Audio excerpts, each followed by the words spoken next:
반갑습니다. 근거 없는 낭설은 빼고 검증된 문헌과 객관적인 자료로 여러분께 희망을 전해드리는 녹내장 희망정보TV입니다. 저는 지난 약 25년간 바이오 의약품과 의료기기 개발을 주도해온 경험을 바탕으로 여러분께 정확하고 믿을 수 있는 정보를 전달하도록 최선을 다하겠습니다. 오늘은 녹내장 관리에서 매우 중요하지만 많이 간과되고 있는 주제 24시간 안압 변화에 대해 전해드리겠습니다. 녹내장은 진행성 시신경병증으로 방치하면 영구적인 실명을 초래할 수 있는 질환입니다. 그리고 안압은 녹내장에서 유일하게 우리가 조절할 수 있는 위험인자입니다. 안압을 낮출수록 녹내장 진행을 늦출 수 있다는 것은 이미 여러 대규모 연구를 통해 입증되었습니다. 하지만 여기에 중요한 함정이 있습니다. 우리가 진료실에서 측정하는 안압이 과연 환자의 진짜 안압을 보여주는 걸까요? 진료실 측정의 가장 큰 문제는 바로 일회성 스냅샷에 불과하다는 것입니다. 주간 진료 시간에 측정하는 안압은 하루 24시간 중 극히 일부에 불과하며 야간이나 새벽에 발생하는 안압 피크를 완전히 놓치게 됩니다. 실제로 박하나 등의 연구에 따르면 24시간 안압 변동폭은 평균 6.9mmHg였지만 진료시간 내 변동폭은 겨우 3.8mmHg에 불과했습니다. 그리고 아로라 등의 연구에서도 비슷한 결과가 나왔습니다. 24시간 변동 7.03mmHg 대 진료시간 4.31mmHg. 이것이 의미하는 바는 명확합니다. 우리가 보고 있는 것은 빙산의 일각일 뿐 진짜 안압 프로필은 보이지 않는 곳에 숨어 있다는 것입니다. 그렇다면 24시간 동안 안압은 어떻게 변화할까요? 이 그래프를 보시죠. 정상인의 경우 평균 안압이 14.7mmHg 정도이고 변동폭은 4 내지 6mmHg로 비교적 완만합니다. 오전 10시경 가볍게 올라갔다가 저녁으로 갈수록 내려가는 패턴을 보입니다. 반면 녹내장 환자는 완전히 다릅니다. 평균 안압이 17.6 내지 19.9mmHg로 더 높을 뿐만 아니라 변동폭이 6 내지 15mmHg로 훨씬 큽니다.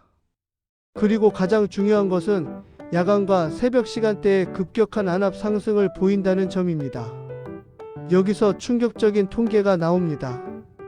박하나의 2006년 연구에 따르면 녹내장 환자의 69%에서 피크 안압이 진료시간 외에 발생했습니다.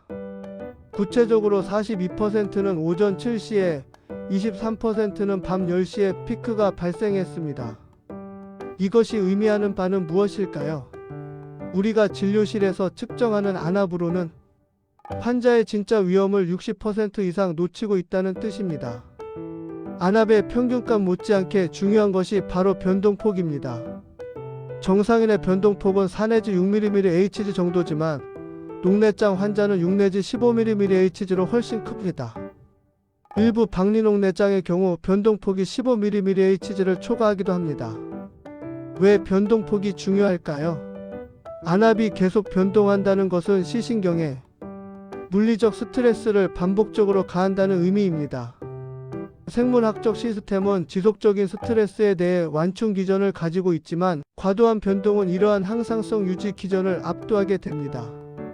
실제로 같은 환자에서도 24시간 변동폭이 진료시간 변동폭보다 훨씬 컸습니다. 예를 들어 7.0mmHg 대 4.3mmHg. 이는 우리가 진료실에서 보는 것보다 실제 변동이 훨씬 심하다는 뜻입니다. 그렇다면 24시간 모니터링이 실제 치료에 어떤 영향을 미칠까요? 박하나의 연구에서는 24시간 모니터링 후 36%의 환자에서 즉시 치료를 변경했고 휴수의 연구에서는 무려 79%에서 치료 변경이 이루어졌습니다. 미스라니 등의 연구는 더 구체적인 숫자를 제시합니다. 큰 안압 변동은 녹내장 진행 위험을 5.69배에서 5.76배까지 증가시킵니다. 이것은 평균 안압을 보정한 후에도 독립적인 위험인자로 작용한다는 의미입니다. 특히 정상 안압 녹내장 환자의 경우 24시간 모니터링이 더욱 중요합니다. 낮 시간 진료실 안압이 정상 범위라도 야간이나 새벽에 안압이 급상승하는 경우가 매우 흔합니다. 성 등의 2009년 연구에 따르면 평균 안관료와 변동이 1mmHg 증가할 때마다 녹내장 진행 위험이 27% 증가했습니다. 그렇다면 어떻게 24시간 안압을 모니터링할 수 있을까요? 가장 정확한 방법은 입원하여 2 내지 3시간마다 골드만 압형 안압계로 측정하는 것입니다. 야간 측정도 가능하고 앙하위 안압도 확인할 수 있습니다. 자가 측정 방법으로는 자가 측정이 가능한 토너아이나 아이케어 홈 같은 안압계가 있습니다. 환자가 집에서 주간 패턴을 확인할 수 있지만 야간 측정에는 한계가 있습니다. 최근에는 트리거피시 같은 콘택트 렌즈 센서가 개발되어 비침습적으로 24시간 연속 측정이 가능해졌습니다. 다만 단위가 mmHg가 아니라는 점은 고려해야 합니다.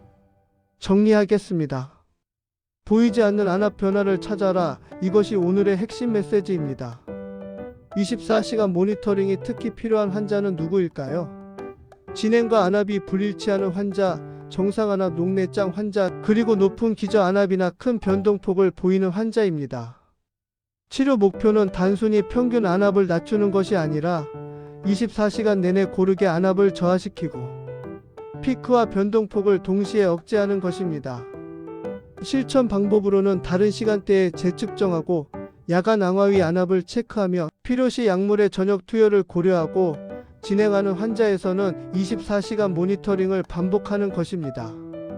평균 너머의 변동폭과 피크를 관리하는 것, 이것이 바로 환자의 시력을 보존하는 핵심입니다. 감사합니다. 오늘 보내드린 내용이 좋다면 구독, 좋아요 부탁드립니다. 여러분의 관심과 격려가 영상 제작에 큰 힘이 됩니다. 앞으로도 녹내장 희망정보TV는 막연한 두려움 대신 확실한 정보로 여러분의 눈 건강을 지키겠습니다. 감사합니다.